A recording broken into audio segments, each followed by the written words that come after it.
Testing.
trustees come up to the podium, please?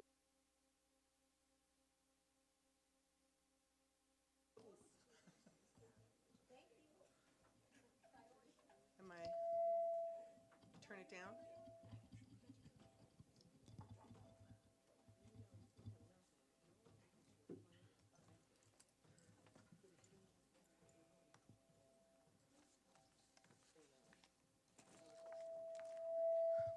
Do we have all trustees up?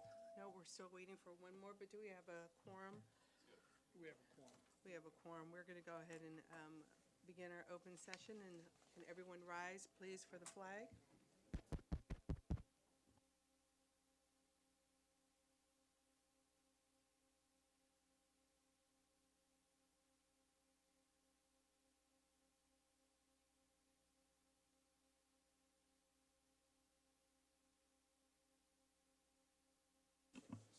Madam President, you have a quorum. Thank you, and good evening, Peralta community. We will have a report out from closed session. Do we have a report out prepared? Thank you.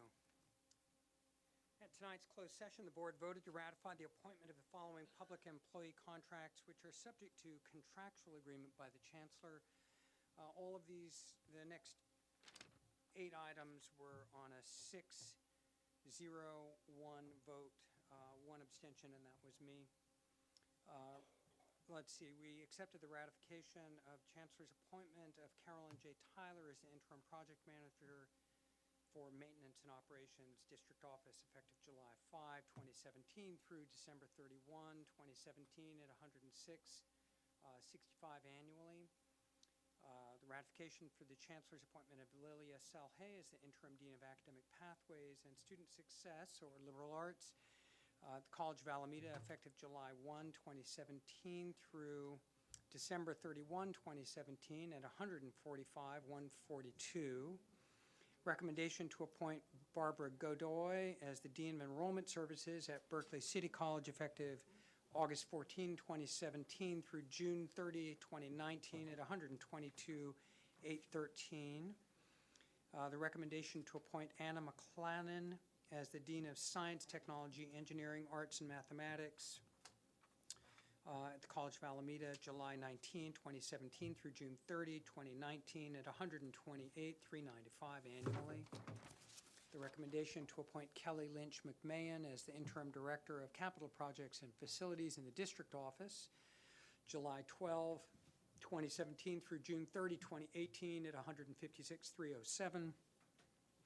The recommendation to appoint Thomas Torrell Gill as the Interim Director of International Services and Student Support in the District Office, July 12, 2017 through December 31, 2017 at $122,813. The recommendation to appoint Jason Holloway as the Interim Dean for Math, Science, and Applied Technologies at Merritt College, effective July 12, 2017 through December 31, 2017 at $122,813. And the recommendation to reassign Yashika Crawford from the Chief of Staff District position, District Office, to the Chief of Staff at Laney College to support the areas of student services and instruction, effective July 12, 2017 through December 31, 2017 at $189,800 annually. And I'll just comment that my abstention was that I didn't have the materials available to me and so didn't vote. We have the following contract extensions that were all on a 7-0-0 vote. So we accepted the recommendation to extend the contract of Fred O. Yang as the Director of Payroll Services, District Office, July 1, 2019 through June 30, 2021 at $133,977. Recommendation to extend the contract of Dave Nguyen as the Director of Financial Aid, District Office, July 1, 2018 through June 30, 2021 at $139,599. The recommendation to extend the contract of Yashika Crawford as the Special Assistant to the Chancellor, Chief of Staff, District Office from July 1, 2019 through June 30, 2021 at $189,800. The recommendation to extend the contract of Chanel Whitaker as the Director of Employee Relations and Diversity Programs in the District Office, July 1, 2018 through June 30, 2021 at $167,471.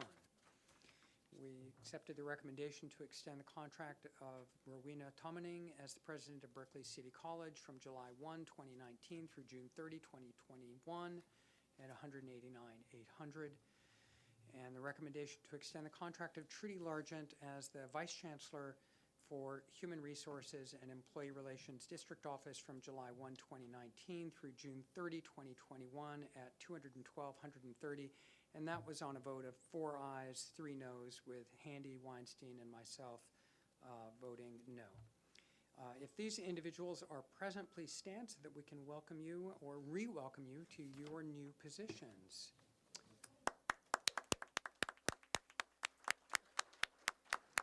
Congratulations, and thank you very much for your service to our amazing district. That's all I have from the closed session report out. Thank you. Madam President. Thank you, trustee. We will move for approval of the agenda. So moved. I have an approval and a second. All in favor? Aye. Any opposed? Abstention? The motion carries. 3.5, consider approval of our June 27th, 2017 board retreat minutes. So moved. I'll second that. I have an approval, a motion and a second. All in favor? Aye. Any abstained? I've got an abstention. I have one abstention. Okay. One abstention. How many machines you got? The motion How many carries. machines do you have? Do you have the abstention? Trustee Gonzalez? Trustees. And before I move on further, I'm going to remove the following items from the agenda. We have agenda item 5.1, 5.2, and 6.4. Madam President, do we need to amend the original motion to reflect that? Thank you, trustee. Yes, we do. So moved? Second. I have a motion and a second. All in favor? Aye. The motion carries. Thank you. We'll move into 3.6, public comment. Madam President, I have a number of people for public comment. I'm just going to list the first 3 names if you just step forward and be ready. Actually, it doesn't look like an amazing crowd here, but so I think you won't get too lost. John Beam, Greg Smith, and then Kevin Cruduck. If you can step forward. Oh, are these for all the same topic? Okay, well then let me just read and you can come up as a crowd. Brittney Brown, Nia Vance, Bibiana Enriquez, Mariama Hilburn, and Kayla Dickerson. Why don't you all approach and you've got your... Thank you. My name is John Beam. I'm the athletic director and head football coach at Laney College. I want to address the trustees, Chancellor Laguerre, presidents. I just wanted to give you a little update about what's happening at Laney College this year because it was a great year for us. I brought some special guests as well, but just on our note of what we did as a group, this year we had 49 sophomores, and of the 56 sophomores, 49 of them are transferring and got AA degrees and will be going on to 4-year schools. 2 of them are going to UCLA, transferred from the football program. We have Trustee Riley's great nephew as well going to Sterling College and on a full scholarship as well. I also wanted to bring in some special guests. Our track team this year, our women's track program, with only 5 women, we were able to, and our first-year head coach that did not get hired until school started, so with no training over the summer, they finished 3rd in conference, 2nd in NorCal, and 4th in the state of California.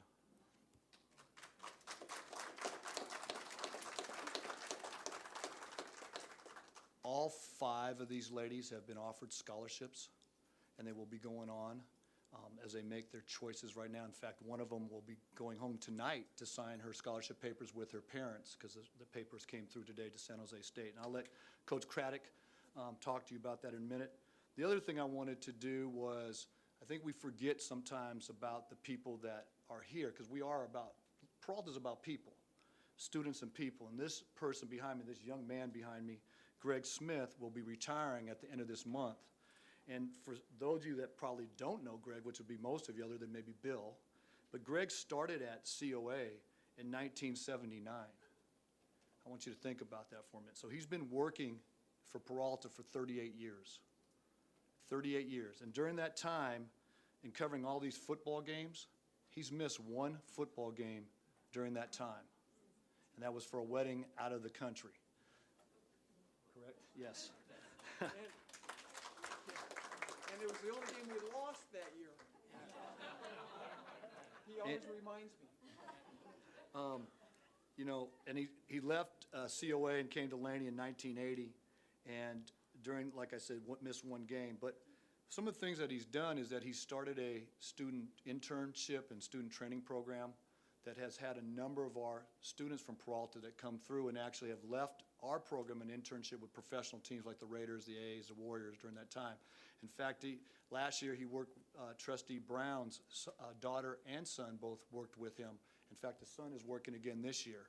And so he's, you know, taking the knowledge that he has and is sharing it with the young folks every day, plus keeping everybody healthy. So I wanted to bring Greg up first and then Kevin Craddock so that you all could acknowledge what great work they've done here. But 38 years is pretty remarkable. So Greg Smith, come on up. Thank you.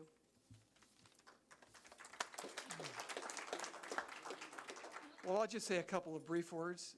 First of all, I just want to thank you guys, Peralta, okay, for giving me my one and only job I've ever had. That's been it. You know, in fact, I leave the house, you know, especially the last couple of years. I'll leave the house. My wife makes me my sandwich. I get on my bike, and I go to school. And that's all I've ever known has been, you know, having to go to school. In fact, this really feels like graduation for me, okay? Not really retirement, all right? So, but, you know, maybe just to mention something, like back in 1979, things were way different, okay? Way different. I mean, can you believe that, you know, a player could go up to his family physician and get some steroids, okay? You could get steroids. DMSO was all over the place, okay? You probably don't even know what I'm talking about with that one right there. I mean, that was the miracle cure, okay? They took it from the stables they were using on horses, and, you know, it was everywhere, everywhere. I can't remember if I used that when I was working in Peralta. I can't remember that or not, okay? But, yeah, but it was there. I mean, you know, do a concussion test. You know, it was like, how many fingers do I have, right? That was it. That was it. So things have really changed. I've just been really fortunate to just have steady. I say steady. It wasn't so steady when I was at College of Alameda when I saw sports declining. You know, Bill Love didn't have to do much to twist me to get me to come over to Laney College. The thing that was the kicker was I went from 10-month to 12-month. Great. And I'll just conclude by saying this, that myself and my wife having to endure an athletic trainer's schedule, it's like, you know, a football schedule is pretty rigorous, okay? Well, I have that schedule. I've got to follow that team, plus all the other teams. They're done, but I keep going on, and I'm just saying that because my wife has kept going on with me all these years with this kind of job. I'm getting choked up here. I didn't think, it's hitting me. It's hitting me. I'm not used to being in unfamiliar places like a boardroom, you know. It's really happening, you know. And, but I'll say this for my wife because she really likes this part, those benefits. There's nothing like those health benefits that carry on and those things. And so I'm really fortunate. Thank you for hiring me back in 1979. Thank you.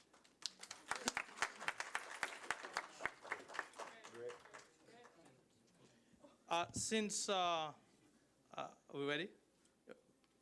Turn on your mic.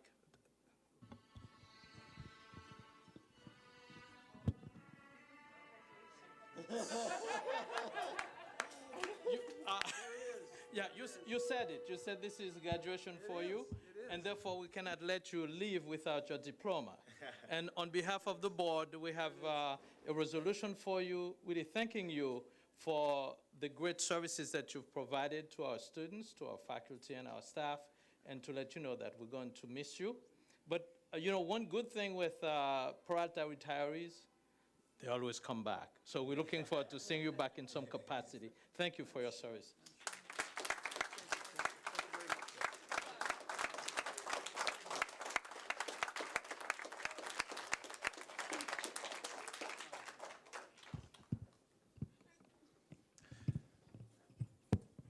Good evening, good evening. As Coach told you, my name is Kevin Craddock, and this was my first year as head coach of the Laney Women's Track and Field team. I was definitely blessed to be able to be here. Thanks to Coach Beam for finding me and giving me the opportunity. The young ladies, I asked them if they wanted to talk. They all said they're going to yield their time to me. So I'm going to try and make this as quick as possible and highlight each one of them. First, I want to talk about the year. The year we had an amazing, amazing year. They definitely bought into what we were doing. My two assistant coaches, one who's here, my jumps coach, Coach Senza Balumbu, one of the best coaches, hands down. We're definitely fortunate enough to get him. He was at Cal Berkeley the year before, and he was able to come on down and help us out, and he made a tremendous impact. Also Aria Betts, in her absence, she was amazing. She was the one who kind of was the mother of the group, because they knew, as rough as I was, they always ran to Aria or Coach B to get a smile. So, but the young ladies, they stepped up. On the year, we went to conference with 5 girls, as you heard, and all 5 ladies walked out of there with their heads held high, with PRs that weekend. Amazing, amazing times, and we got third. We got third overall with just 5 girls. From there, we went on to the NorCal Regional, and we got second at the NorCal Regional. Just to kind of throw it into perspective, the team that beat us, Sequoia, had 28 girls on their team. We had 5, and we lost by, I believe, 20-something points. So we were right there. We get to the state meet, every single young lady stepped up big time, and we walked out of there with a 4th place finish, barely missing the podium. With our 5 young ladies, we scored 62 points. 3rd place, they had 17 ladies. They scored 72 points. 2nd place, they had 12 ladies. They scored 88 points. And 1st place, they were working with 16 ladies and 1 superhuman girl. But just with 5 girls, we walked in there, and all you saw was Laney all over the state championships, and that's all they were talking about. One coach even walked up to me and was like, "Coach, how many girls do you guys have?" I said, "We just have 5. He said, "Are you sure you don't have twins?" But we just, with 5 young ladies, they stepped up and they showed out, and it was definitely a blessing to be able to coach them throughout the year. I'm going to introduce each lady and what they did and where they're headed. First up, Mariama Hilburn. She took 6th in the 400 at the state meet. PR, she was conference champion, and she's headed to Cal State Dominguez next year on a full scholarship.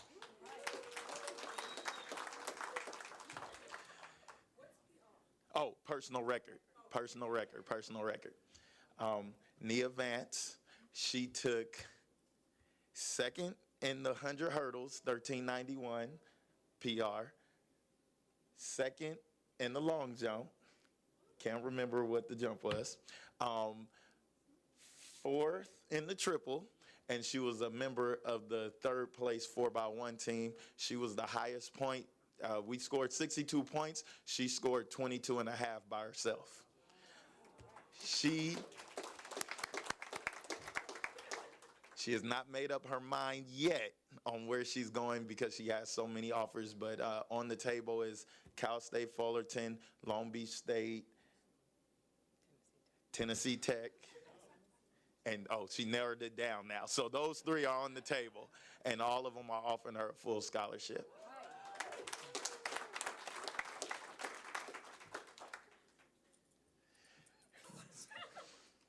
Brittney Brown. She is a hurdler slash jumper. She took third in the 100 hurdles at state, fifth in the long jump, second in the triple jump, and third in the 4x1.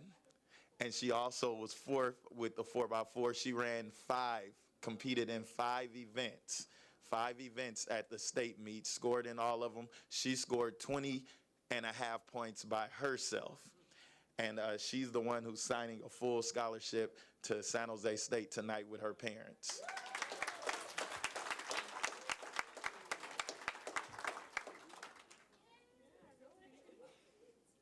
Probably one of the hardest workers we have on the team. She's a distance runner. When the rest of them are sprinters, she's still out there running laps all day on the track. Bibiana Enriquez, she was 5th in the 800 at the state meet and was a member of the 4th place 4x4 team. She also was going into the NorCal championships. Only top 3 make it to state. She went into NorCal's ranked number 9, and she won.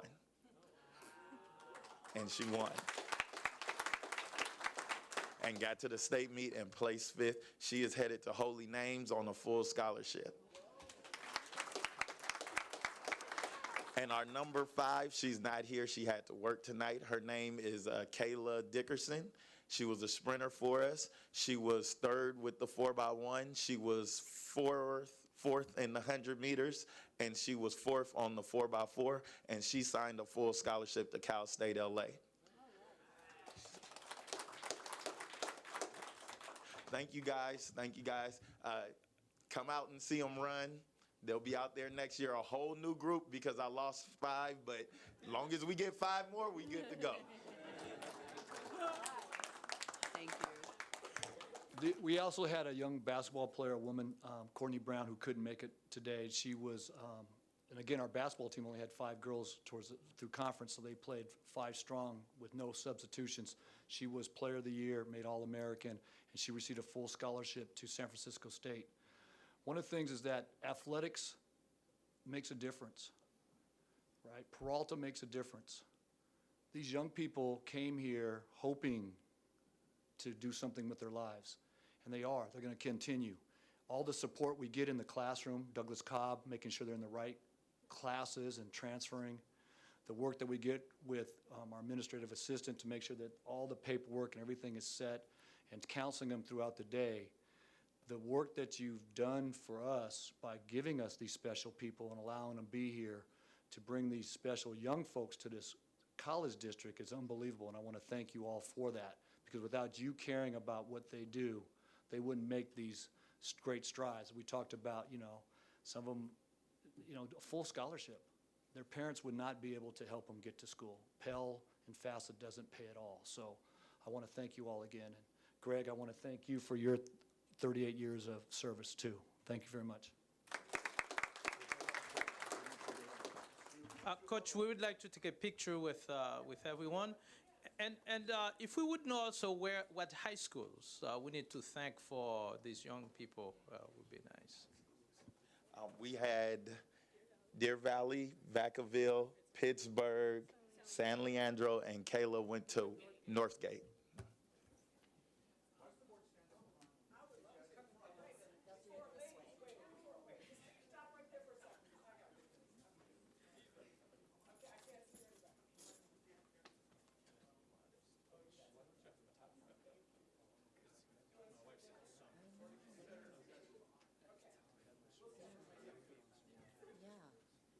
All right, now let me get all of you are going to come in here. You're going to go in. Yeah, I think all the board. Aren't they doing this one?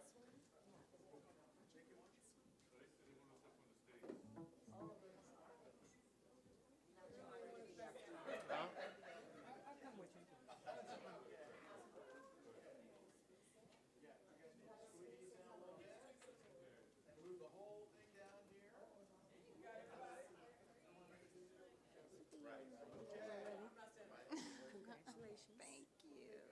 I planned it in a week. A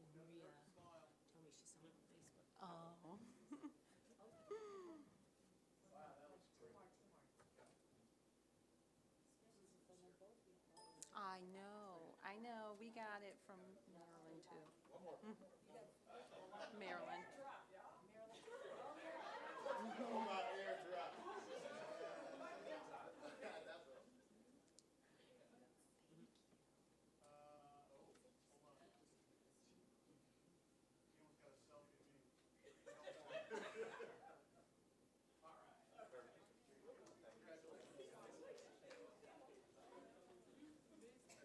So we still meeting tomorrow? What time? 9? Okay. Is it okay? Yeah. You're gonna be up bright and early? Yeah. I like it. I'm When is excited. your, I didn't see it on the agenda. When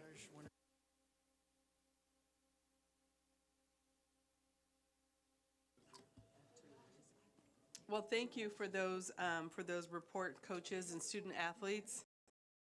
Go ahead and ask my trustees to regroup. And let's go ahead and move on to reports. We have 4.1 associated student reports. And if the students are out, that is understandable. My mic doesn't like me close up. So we're gonna go directly into Chancellor's reports. This evening, we are very pleased to have with us Mr. Stephen Bader from our Workforce Development Agency from the City of Oakland. He will share a few words with the board, and then he has a special presentation. And then following his presentation, Interim Assistant Vice Chancellor Tamika Brown will make a presentation to the board for our dual enrollment program. Stephen.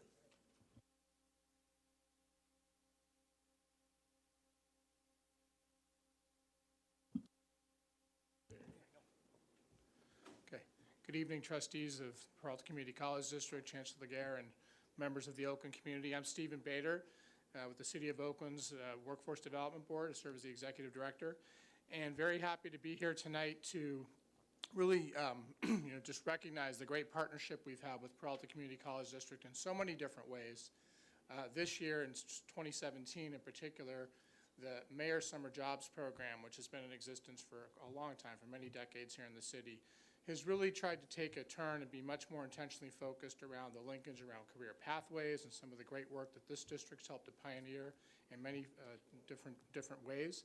And to that point, is recognizing the great work of Peralta Community College District as a community champion. And to that end, under the moniker of Earn and Learn East Bay, which is the current brand of the 2017 Mayor Summer Jobs Program, we want to recognize and congratulate and thank you for your valued community commitment of time, support, and expertise, which is reflected in this very small token of our appreciation from the city and from the Workforce Development Board. It's also very timely because today, some of you may have heard, but there was a wonderful event this morning over at UCSF Children's Benioff Hospital in Oakland, just up the way, where it was announced that Mark and Lynn Benioff have made an investment of $750,000 to support summer jobs for young people here in the city of Oakland, and that's for this summer. Two of the ones who are present at today's event at that site, where we have about 10 young people going to work, are incidentally Berkeley Community College students. So we're very happy to have them as a part of that, and I think it reflects and underscores the great partnership that we have here in Oakland. Thank you.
Good evening, trustees.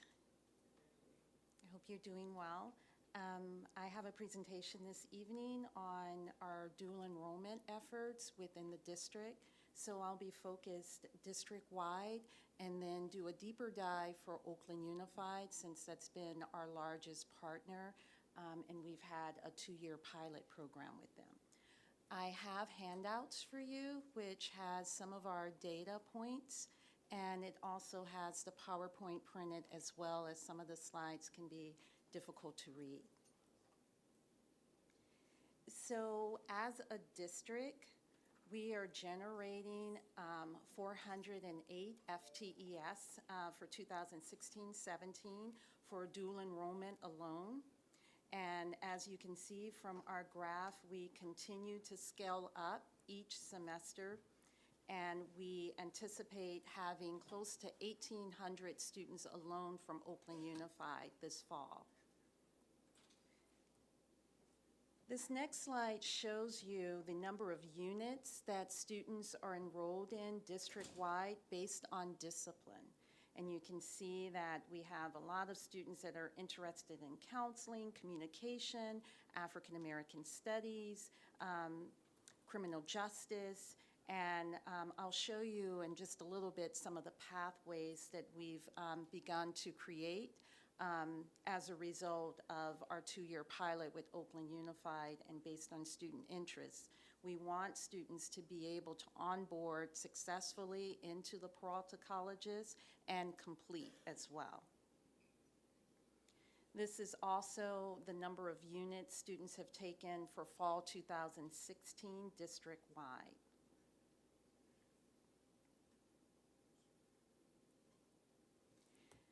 Oakland Unified continues to, the students at Oakland Unified continue to choose Peralta as their #1 institution of choice for higher education. And as you can see here, we've had, for Laney College, we had over 800 students, and for Merritt, 676, College of Alameda, 594, and Berkeley City College, over 500 students. And again, we expect that to increase for fall 2017 based on the fact that 80% of our students who were duly enrolled are seniors now. And we've been reaching out to them. We continue to do in-reach, as I talked about in my last presentation. So we're making phone calls, reaching out to students who could qualify for our Peralta Promise programs. And can leverage their units that they currently have with us through dual enrollment. Here's just a snapshot of some of the locations, high schools that our students are coming from for our dual enrollment program. And again, this is Oakland Unified base, but we also have dual enrollment for Alameda Unified, Berkeley Unified as well.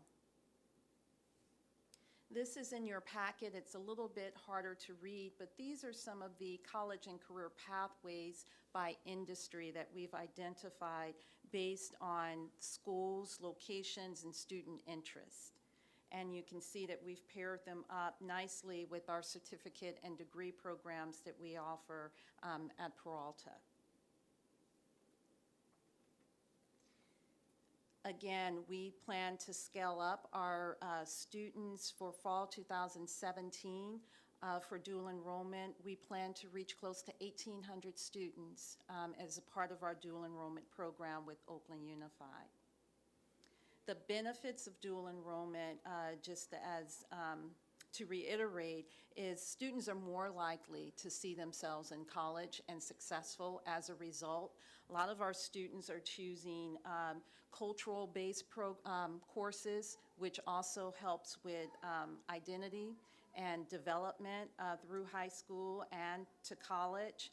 They're less likely to take remedial classes in college as well as a result of dual enrollment. And over the last 2 years with Oakland Unified, again, we've been able to enroll over 2,700 students. And this is a process that is held at the district office in admissions and records. And Charlotte Smith is responsible for coordinating a lot of the enrollment process within our office. We also have a checklist created for our colleges to ensure compliance so that we can collect apportionment off of every course that is offered through dual enrollment.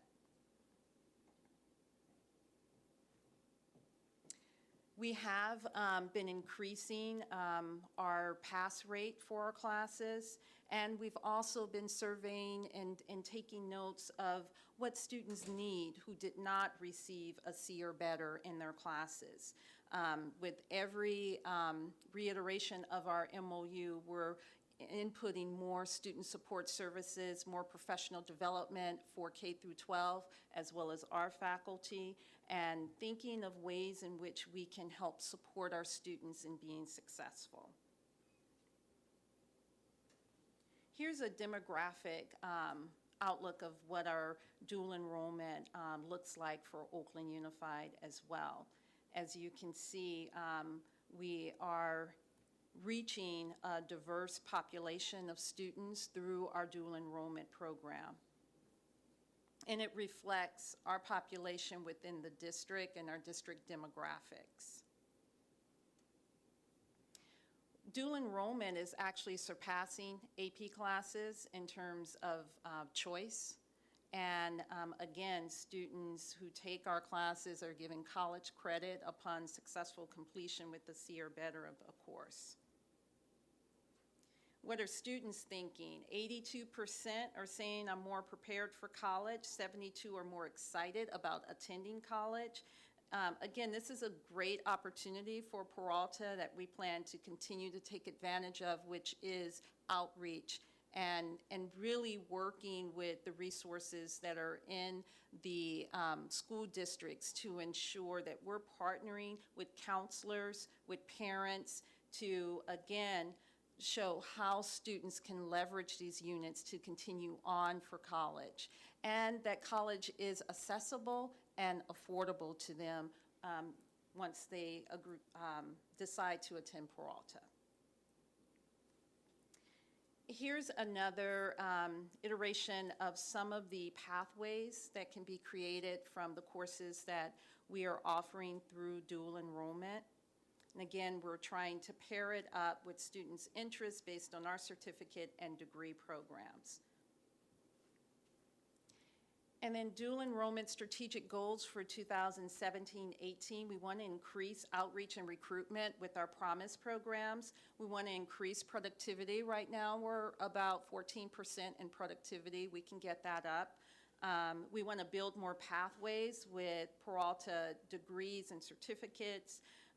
We want to create MOUs for our charter schools and AB 288. We want to work with COA because we believe that there's some opportunities there where we can help with Alameda Unified School District. So Dr. Karras and I will be working on that throughout this academic year to see how we can support Alameda Unified School District. We want to continue to provide professional development and training and resources to our faculty and staff in for our K through 12 partners, as well as increase student support services. And we want to improve the enrollment process for dual enrollment and ensure compliance. So we want to automate as much as we can. Right now, we're doing batch enrollments for hundreds and hundreds of students. And that is the end of my presentation. Thank you for that. You're welcome. Do we have any questions? Looks like we have a couple of questions. Okay. Trustee Weinstein. Hi, thank you so much for that report. It really is interesting and exciting because I think we're doing more and more of it.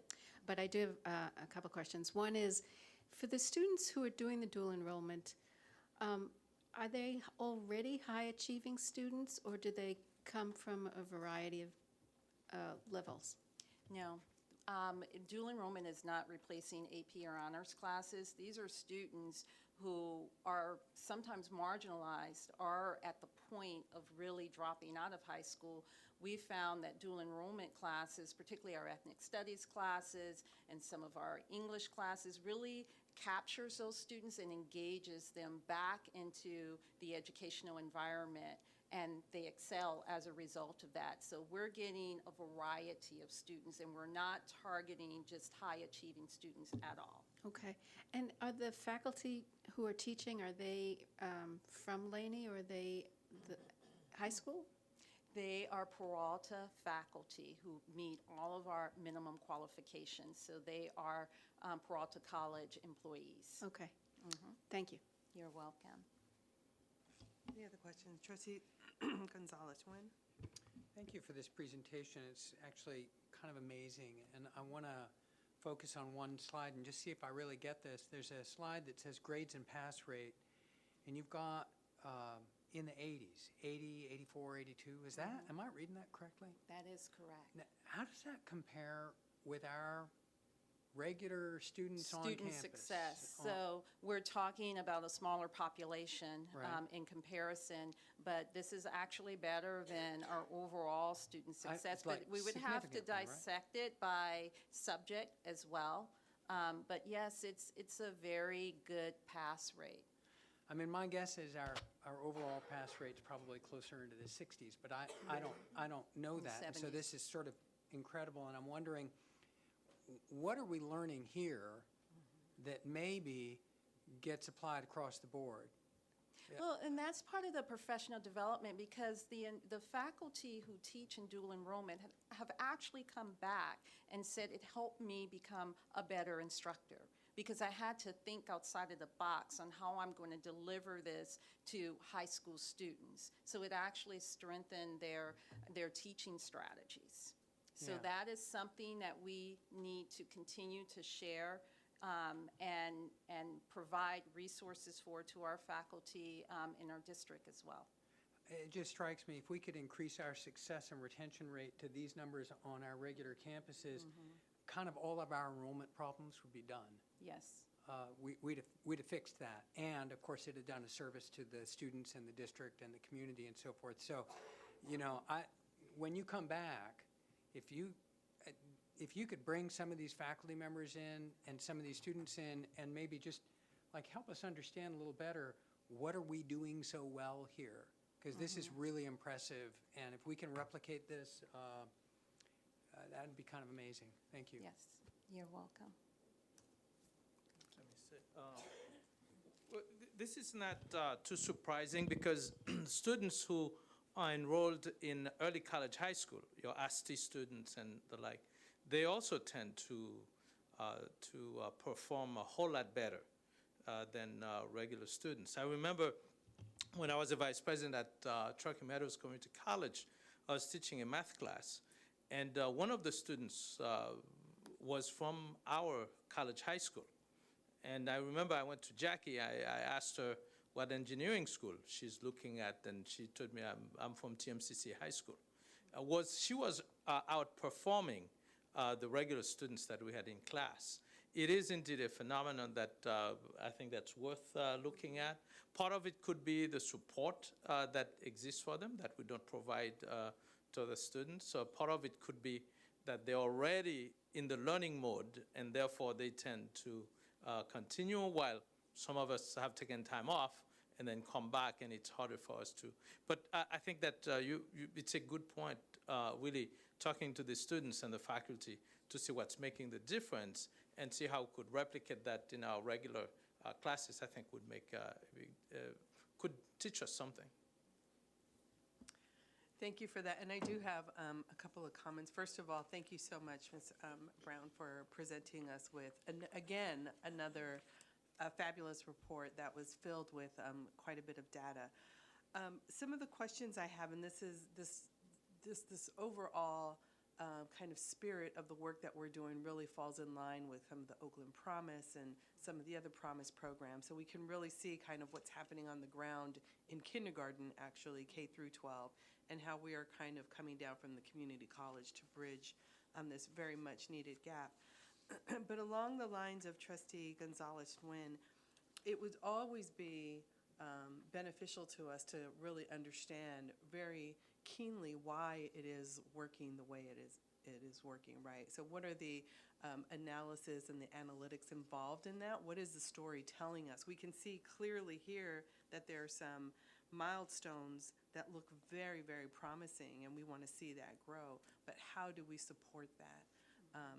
And what resources do you need or do you foresee to be able to support that type of analysis as you're continuing to do this work? Because one is doing the work and presenting it, and this in and of itself is time-consuming to the 10th degree. But to have that critical eye, that critical analysis coming from the outside to really look at you and this entire process, I believe is much more resource involved than just putting the onus back on you to answer the question as to why this is working so well.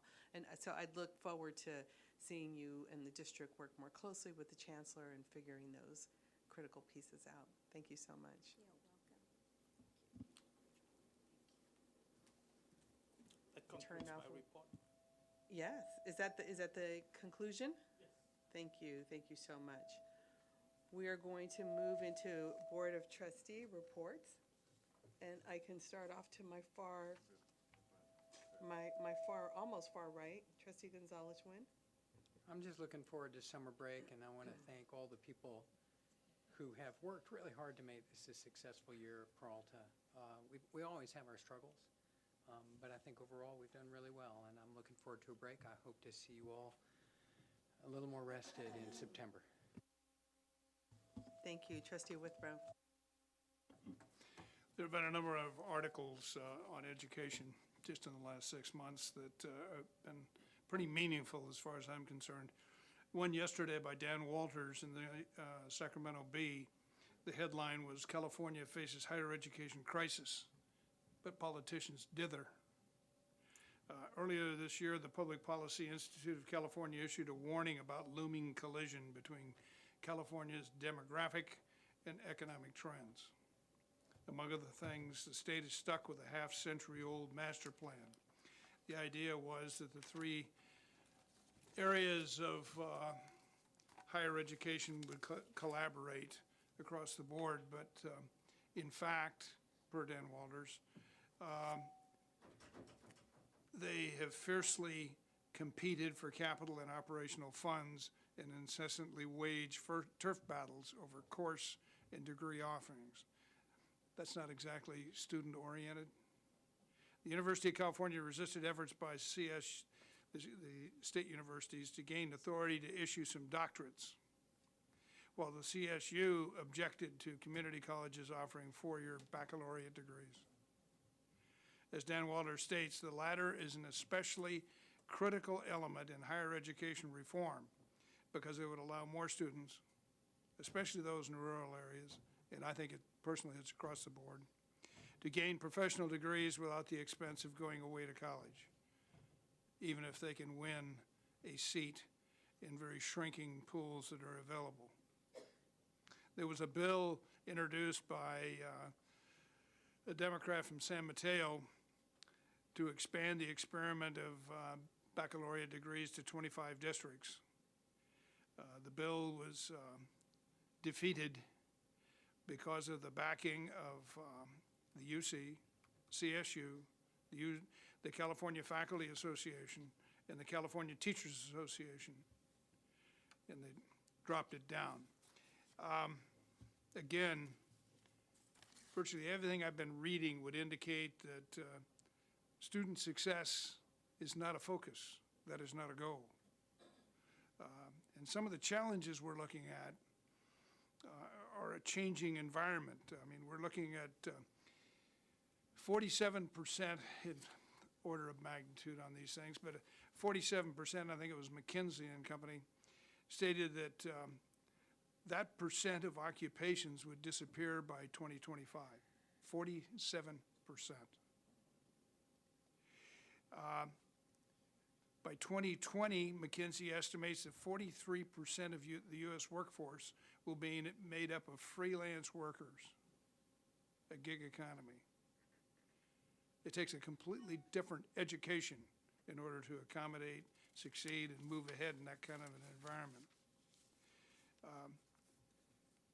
one of the areas that's stressed in about 5 or 10 different areas is that we can't continue to rely on rote learning, memorization, and regurgitation. There's got to be a different, completely different focus. The top skills that to be valued, if you will, moving from 2015 to 2020 is dramatic. And again, what the employers are looking for because of the complete shift in the advancing technology. And, and I forgot to mention, 30% of what is currently being accomplished by college graduates in the workforce is going to be replaced by artificial intelligence. That's a major number as far as I'm concerned. Now, I mention these things, and I could go on for 3 or 4 hours on the same kind of an issue, but I would hope that in our strategic planning that we're looking at these factors, the factors in the economy, the factors in the workforce makeup, the factors having to do with the retirement of the baby boomers, which is pretty tremendous, the lack of career awareness among the students coming into higher education, and many would say the lack of career awareness for those that leave higher education.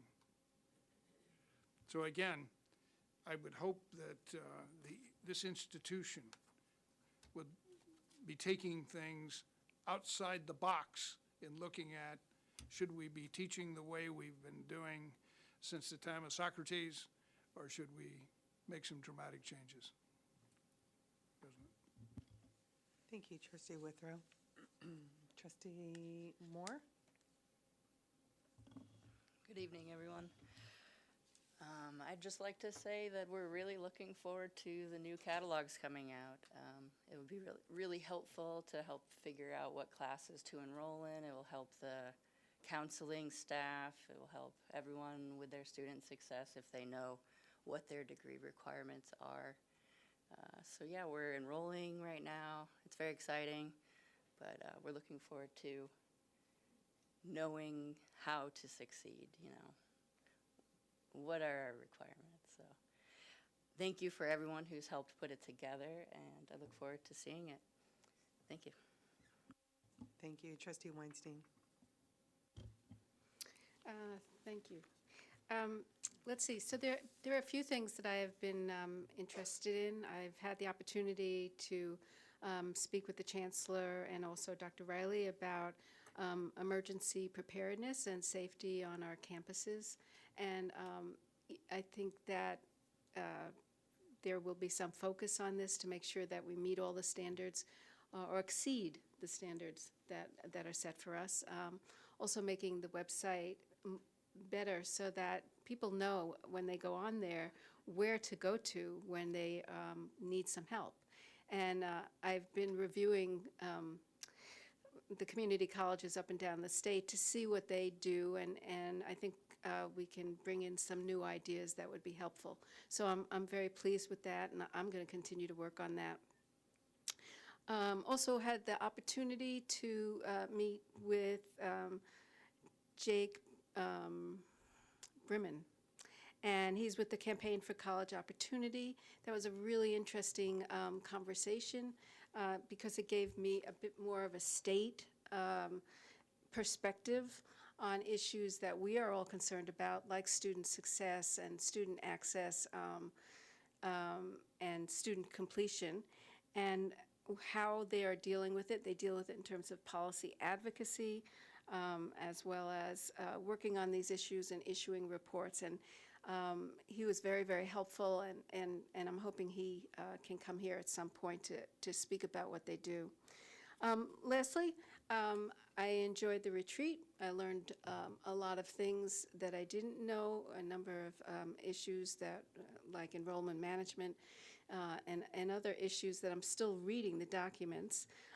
But I will continue during the recess to work with the Chancellor and other people around the budget, because I felt I needed more information about the budget and a little bit more about the process that we go through in terms of the budget. So that's really important to me, as well as strategic goals. And so I will do some extra work to try to understand where we are with that, and to make sure that we have a very transparent process. Thank you. Thank you, trustees. We'll go ahead and move on to Academic Senate.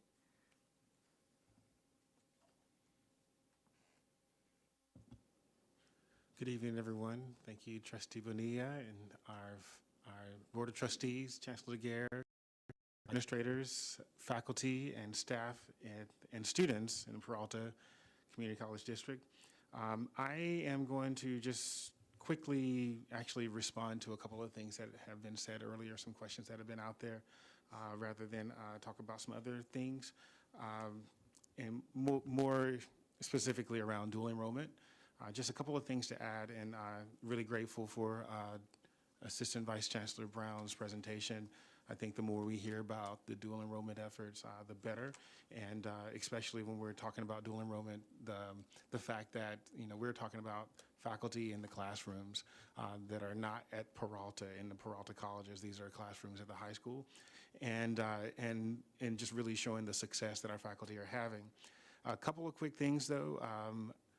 Actually, many of the students are vetted prior to going into their dual enrollment classes, and it's not necessarily a bad thing that the faculty at the high schools, the administrators at the high school, are making sure that the students who have shown a little bit more academic success at the high school are taking the classes, because this is a part of the experimentation. We're early in our offerings and want to make sure that we don't negatively impact students at the high school. That being said, the students are really doing a really great job. I was fortunate enough myself to teach a class at Oakland High last semester, and the fall semester, and it really impressed upon me the good work that's happening at the high school. And then another thing around the level of support, around like the success that's happening at the high schools in those classes, there are some really distinct practices that are happening in the dual enrollment classes that I think we will do really well in learning from. And one of those is the level of support that happens in the classroom. And so in many of our dual enrollment classes, there is a high school instructor in the class, as well as the Peralta faculty. And a lot of that is around the accountability of the high schools and making sure that you have certified instructors in the classrooms. But the other part of that really helps is, at least speaking personally, you had another person in the room who could translate some of the instructions, some of the concepts into the language that the students are using every day.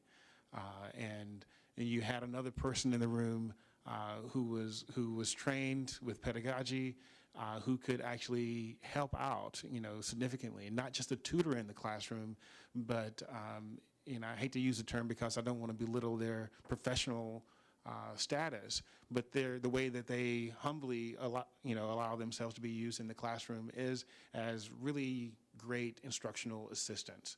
And so that's one feature that's happening in there that we would do well, and taking that model back to the colleges. Just wondering, how would that impact our classes at the college if we had similar support in the classrooms at the college? Another level of support is that many of the classes, especially the skill level classes like the English and the math classes that are offered, are kind of stacked onto the instruction that is happening at the high school. And in many of the content courses are similarly linked to the content at the high school already. And so that finding not just the areas of student interest, but areas of like building on the pathways that the students are in currently at the high school, and tying the instruction from the college to the instruction that's happening at the high school definitely helps as well. And so the students are not necessarily it's not the concepts, while some of the concepts and some of the theories may be a little bit new, the content isn't completely new. And I find that that is another thing that is helping some of the students. And so again, thank you, Trustee Gonzalez-Ewan, for asking what can we learn from that and bring over to the high school. When I was a part of some of the conversations with OUSD, this was what really thrilled me about this opportunity, is that we could learn from what was happening at the high school. We could learn from our instruction at the high school and build greater confidence in our students' capacity, and also greater confidence in our own capacity, as well as building practices that we could employ at the college. And so those were a couple of quick responses to some of the dual enrollment, the questions that were asked earlier. And also, I would just like to really thank Trustee Weinstein for your offering and your announcing that you will be working to ensure transparency in our planning and budgeting process. That's music to everybody's ear. And that's something that we all are looking forward to. And I just also wanted to share my gratitude for Vice Chancellor Williams for reaching out and beginning some of that process as late as 6:30 this evening. Just really kind of getting rolling. Her and Luther. And I'm blanking on Luther's last name, so I can't make a public statement of gratitude for Luther. I'm sorry? Aberg. Thank you very much. And so Luther Aberg and Trustee Williams are already taking steps towards that. And I'm looking forward to reporting back to you all the progress that we're making in that area. So thank you.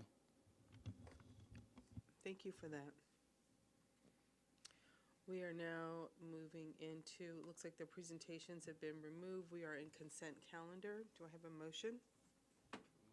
That item. Second. I have a motion and a second. All in favor? Aye. Any opposed? Abstention? The motion carries.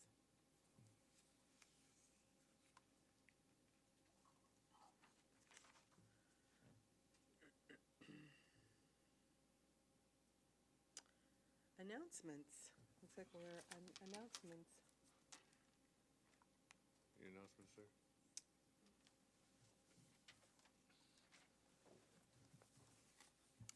My, how time flies.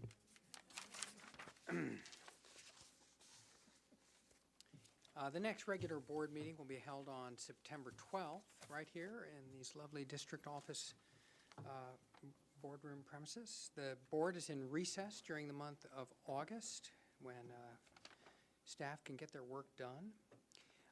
The board wishes Trustee Bill Withrow happy birthday tomorrow, sir. And Madam President, that concludes. It's not tomorrow? It is. Oh, and you're going to be 39. Okay, 39. 39, thank you. Okay, amazing fact. Not an alternate fact, a real fact there. Madam President, that concludes the announcements for this evening.